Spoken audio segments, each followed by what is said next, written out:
जनता live 24।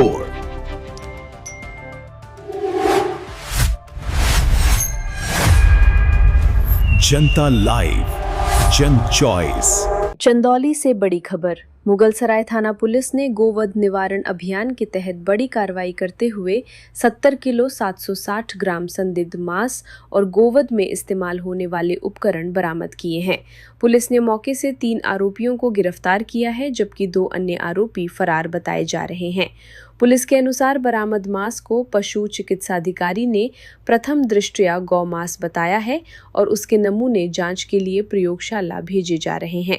मौके से 1 चापड़, 3 चाकू, 2 रेती, 1 कुल्हाड़ी और 1 मोटरसाइकिल भी बरामद हुई है। पुलिस ने आरोपियों के खिलाफ उत्तर प्रदेश गोवध निवारण अधिनियम सहित अन्य धाराओं में मुकदमा दर्ज कर आगे की विधिक कार्रवाई शुरू कर दी है।